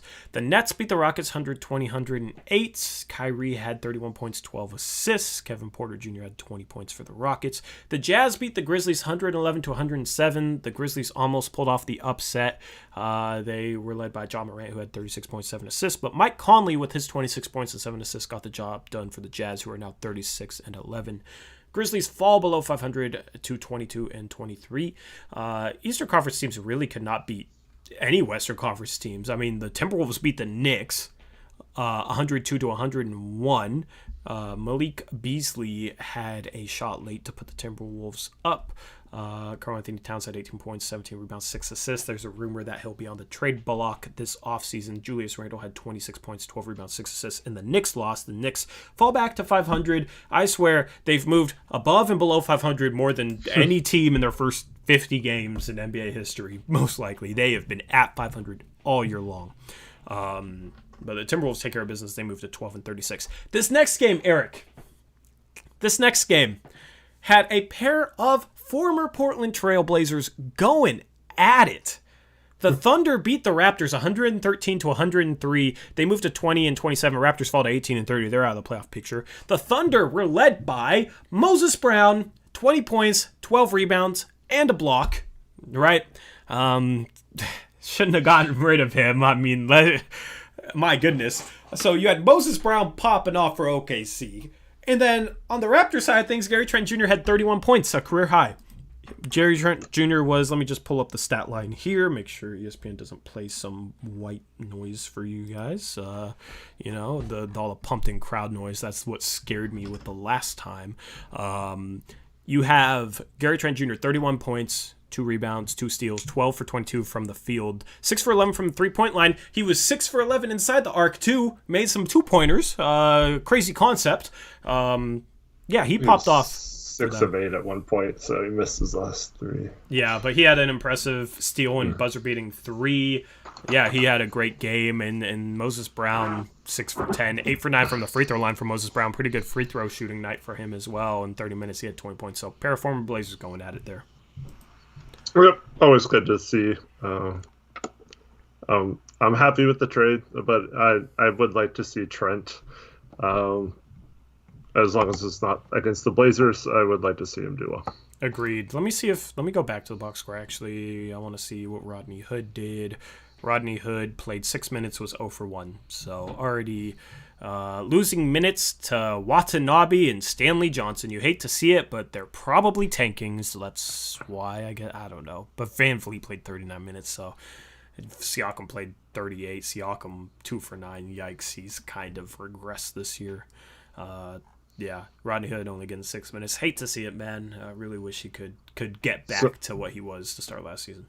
Some people say he got hurt during this game. Did he? Oh, my goodness. Well, hopefully it's not serious. A rib injury, so not serious maybe. But yeah. Or maybe hit some Jackson. Yeah, hopefully it's not serious, man. Want to see that guy healthy. That dude has not had much injury luck, to say the least. Mm-hmm. The Spurs beat the Kings 120-106. The Kings were on a 5-game win streak going into this one, but DeMar DeRozan with his 26 points and 7 assists helped the Spurs take care of the Kings. The Spurs moved to 24-21. The Kings are 22-26. You can't necessarily write them out. If they could play a lick of defense, they would probably be at least a play-in team right now.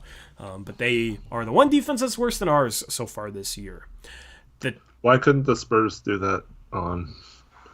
Because I picked the Kings Thursday. And I needed some more luck. We'll get into picks against the spread tomorrow. Reese gained some ground on all of us. Things are kind of bunching up. It's kind of crazy. Chat was terrible. Chat has fallen off hard. I wonder if some new people started tuning in for those streams and now they're Open Tank Chat's record. I don't know. That's funny though. 2 games left to finish so far in this one. The Bucks are beating the Lakers 71-56. The Lakers, of course, without Anthony Davis and LeBron James. That could be the Eastern Conference team that's going to help us out. I mean, the Bucks definitely should not lose this game. If the Lakers lose this game, we'll only be half a game behind them. That'd be pretty cool, man. Other than that, you got the Suns beating the Bulls right now, 91-84. Would love for the Bulls to help us out. It's now 91-86. So it's a 5-point game, close game there at the end of the third. Nikola Vucevic is leading the Bulls. His new team, 21 points, 8 rebounds. Devin Booker has 36 points through 3 quarters for the Suns. Hopefully the Bulls can pull things out as well. Let's take a quick look at the standings. Reese was saying that the Bulls had a lineup at one point with Markkanen, Tice, and Vucevic all on the game. Ew. That's Billy Donovan for you. Yep. That's disgusting. What are they doing? Markkanen at the 3 and Tice at the... I mean, Tice can play next to Vucevic, I feel like. You know, he can guard 4s. But why Markkanen at the 3? That's just... defensively... Yeah, yikes. That's just gross defensively. But, yeah, so... We are tied with the Nuggets right now, 5th and 6th. We've been tied with them like for the last month, it feels like. Both the Nuggets and the Blazers have won 7 out of their last 10 games. Both of us will be a half game behind the Lakers if they lose to the Bucks tonight. We are currently only 2 games back of the 3rd place Los Angeles Clippers. We got some games against them coming up. They lost to the Magic, I think yesterday or the day before. So that was an Eastern Conference team, an unexpected Eastern Conference team that actually helped us out against a Western Conference rival. If the Suns lose tonight, we'll only be 3 games back of them for 2nd. Of course, they have the tiebreaker with us, unfortunately, over us. If they win, we will be 4 games back for them. So definitely need some help in order to catch them because we have to pass them. We can't tie them. The Jazz are currently 7 games ahead of us. The Jazz have won 7 games in a row. Everybody's talking about, oh, they're starting to fall off. Well, they've won 7 games in a row, and out of their last 10, they have an easy second half schedule. That's a team with an impressive home record. They're 20-2. Altitude is the best home court advantage this year, you would think. I mean, it hasn't worked out for Denver, but Utah has been 20-2 at home, 16-9 on the road. They lead the West. Yep. And do we play them coming up next week? Is that one of the teams? Our upcoming schedule. Let me go to that. I think we played them and the Clippers. Yes, we play Milwaukee on Friday. That's going to be a litmus test defensively. That's going to be a tough game. That game is at home. And then Oklahoma City on Saturday. Oklahoma City should be a game that we easily win. I mean, they are tanking at this point. But we'll get to see Moses Brown against us. That'll be fun. I want Moses Brown to drop 30 on us, but us still win. That'd be cool. Us still win by like 20, but Moses Brown just pop off and say, yeah, you guys shouldn't have gave up on me. That's 2-game homestand, and then after Milwaukee and OKC, we have a couple days off, and then we play LA. A couple days later, we play Utah. So 2 very big games against Western Conference foes that we're trying to catch up on, both games on the road. Then we come home, we play Detroit, Miami, Boston, all winnable games for us. Then we go on the road and play San Antonio and Charlotte. So honestly, not the toughest schedule. It really tightens up like late April and into May. But you're looking at this, let's see, this is a 9 games. You got, let me see, 3 legitimate playoff teams in Milwaukee, LA, and Utah. 2 fringe playoff teams with Miami and Boston. Miami, you might count as a legitimate playoff team or whatnot. San Antonio's probably a fringe playoff team. They don't have Aldridge anymore. I mean, in the next 9 games, there's only 2 teams that I'd say are legitimately better than the Blazers right now. 3 if you count Milwaukee, but definitely 2 with the Clippers and the Jazz. But the Clippers aren't much better record-wise. So if we can win, 3 of the upcoming 4 games are against Milwaukee, LA, and Utah. Definitely want to split. Definitely beat OKC and then beat 1 in Milwaukee, LA, and Utah. But I would love to go 3-1. 3-1 I'd be happy with for sure. How do you feel about that? Yeah, I mean, I'd be ecstatic with 3-1. 2-2 is probably more realistic, but yeah, I'm interested to see. We don't match up well with the Bucks. They killed us on the 3-point shots, getting wide open looks last time we played them. But this time we don't have the injury excuse because we're healthy for that game. So I'd like to see us play a lot better than we did in Milwaukee. So I'll be looking for that. And then the Clippers are usually a terrible matchup for us because we're bad at defending wing players, but we have this upgraded personnel now at wing. I'd like to see us perform better than we did against the Clippers earlier in the season. And then Utah, of course, we got blown out by, and they're also a good 3-point shooting team. So I think that's a really tough test, these next 3 games, or 3 out of the next 4 games, to see how locked in our defense is. And then we also got to be careful because we have lost to OKC this year already. We don't want to let them win the season series against us or tie the season series even. I think that would be really bad. Yep. Agreed. So anyway, we will have you covered with those post-game streams as usual. Picks against the spread tomorrow on Blazers Uprise Live. That'll be going live around 3:30 p.m., probably a little bit later as usual. I'm blanking on things to plug. Follow us on Twitter at ToryJonesYT. I don't know why our tags aren't up there. I don't know what happened with that, but our tags are gone. Goodness. I just realized that. But you guys know what it is. At ToryJonesYT for me, at HoopsJoff for Eric, at Blazers Uprise YT for the channel.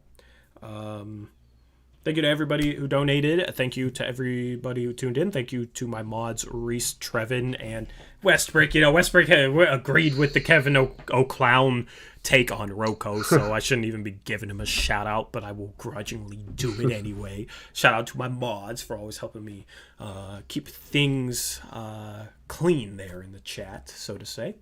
Other than that... What do you? Could I just really quickly answer a couple questions from earlier that I wanted to get to? I'll let Eric answer a couple questions. Then we will so Brian the Kid asked about Covington's chances for all defensive team if he continues to play this way. I would say he probably doesn't have a chance as long as our defense overall is as bad as it is. If we jump up into the standings and become respectable, and Rocco would obviously have to be a reason why that moves up. Then maybe he would start to get some love for that award, but I seriously doubt he'd get any attention for that. I mean, he might get some votes, but I don't think he would make either of the two teams based on how bad our defense is overall. Yes, I agree with that. What's the other one? And then Mike B and a few other people were concerned about Derek Jones leaving this offseason since he has a player option. So his specific question is, do you think him getting less than 20 minutes a game if he's coming off the bench would affect whether he stays or not? No, because he probably wouldn't make more money otherwise, and it's not like he would have a much bigger role on a contending team. So he probably couldn't find a better situation or contract. This is a guy who's kind of used to getting inconsistent minutes. The only difference is this year he's actually being paid, whereas in the past he's had basically a minimum contract every year in the league so far. So I've always put it at like 50-50 whether he picks up that option. It's probably a little greater that he could be back, because you could have a situation like Hood where maybe he opts out, but we still re-sign him for a longer term deal or whatever. Overall, I still think there's a good chance he's back. There's just as good of a chance that he thinks he'll get a big offer somewhere and then ends up not getting that offer and re-signing, since we'd have the rights to sign him to around $12 million or so, and not have it affect our what we can do with the mid-level exception. So yeah, I think he most likely would be back. I don't think it's completely based on minutes or how he plays. I think it's more overall how the team does. Because if we continue to win and he's playing less, it kind of covers some of those things if you're a guy who likes winning. So I haven't heard from enough from interviews and stuff to see what kind of personality he is, but I assume Olshey likes to only go after guys who are really into basketball and good fits and stuff like that. So we've seen guys like a Hood in the past take less money to stay here because it's a good fit for them, personality wise and mentally. So yeah, I'd be surprised if he just flat out left and thought he could get better offers in the offseason.